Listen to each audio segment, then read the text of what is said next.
प्रदेश में इस वर्ष आसमानी आफत इस कदर बरसी कि जहां इस जलजले में सैकड़ों जिंदगियां लील हो गई, वहीं अगर आंकड़ों की बात की जाए तो सरकार के अनुसार यह नुकसान लगभग 10,000 करोड़ रुपए तक पहुंच गया है। इस आपदा से जहां पूरा प्रदेश जूझ रहा है, वहीं पर्यटकों से गुलजार रहने वाली पहाड़ों की रानी वीरान नजर आ रही है। भले ही धीरे धीरे जिंदगी पटरे पर लौटने का प्रयास कर रही है, लेकिन पर्यटकों से नदारद हुई राजधानी के कारोबार मंदी की मार से जूझ रहे हैं। जहां पर्यटकों के न आने से पर्यटन कारोबार प्रभावित हुआ है, वहीं शिमला के कारोबारी भी मंदी की मार झेल रहे हैं। कारोबारियों का कहना है कि कोरोना के समय ऐसा सूरत हाल कारोबार का देखा था। ऐसी बारिश उन्होंने कभी नहीं देखी, जिसके कारण उनका कारोबार बुरी तरह प्रभावित हुआ है। अब आस है कि जल्द सड़कें खुलें और प्रदेश के साथ राजधानी पर्यटकों से गुलजार हो जाए, जिससे फिर उनका कारोबार पटरी पर लौट सके। उज्जवल हिमाचल के लिए शिमला से ब्यूरो रिपोर्ट। इंद्रजीत सिंह, मैं मोबाइल का कारोबारी हूँ। इससे पूर्व मैं व्यापार मंडल का महासचिव और प्रधान दोनों पदों पर रह चुका हूँ लगभग पिछले 13 वर्ष। लेकिन जो ये समय हमने अभी देखा, जिस तरह कि आपने पूछा कि मानसून सत्र कैसा रहा हमारे लिए, इस सीज़न में इतना मंदा हमने कभी नहीं देखा।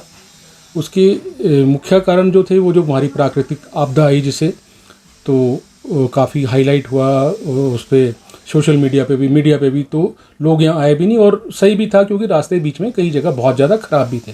विद द रिजल्ट सारे होटल हमारे खाली रहे। बुकिंग जो एडवांस बुकिंग थी वो 7 जुलाई के बाद सारी कैंसिल हो गई। तो बुकिंग तो कैंसिल हुई। ये सिर्फ होटलियर्स का नुकसान नहीं था, क्योंकि जो वहाँ से आके होटल में स्टे करता है तो हर बंदे को कारोबार मिलता है, चाहे वो रिच पे हमारे जो फोटोग्राफर्स हैं या घोड़े वाले हमारे भाई हैं, फॉर दैट मैटर इवन हमारे कुली भी हैं शहर के, उनको भी उससे कारोबार मिलता है। और जो हमारी स्थानीय मार्केट्स हैं, लक्कड़ बाज़ार की बात करें, मॉल रोड की बात करें, ये टोटली टूरिस्ट के ऊपर डिपेंडेंट है। और जब टूरिस्ट आता है, पैसा आता है, तो किसी न तरह से जब पैसा आता है सबके पास आता है, तो कारोबार बढ़ता है। तो बहुत मेजर नुकसान रहा। मेरा नाम नरेंद्र ठाकुर है और मैं Devbhoomi all Himachal taxi operator association का फाउंडर हूँ।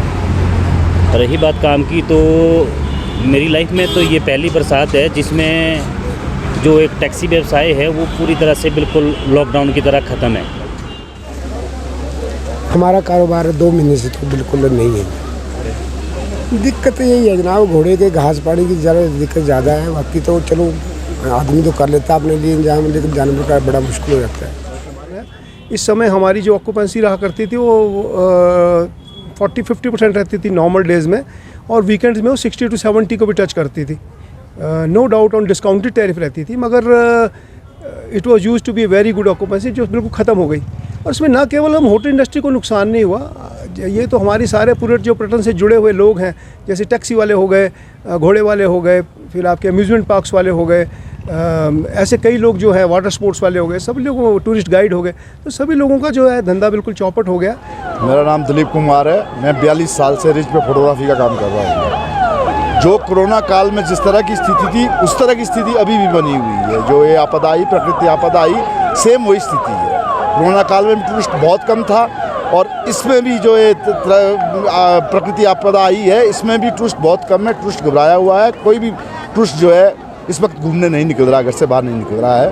हिमाचल में आने से डर रहा है, कतरा रहा है। हिमाचल प्रदेश के विश्वसनीय ज्वेलर भूषण ज्वेलर्स सोलन।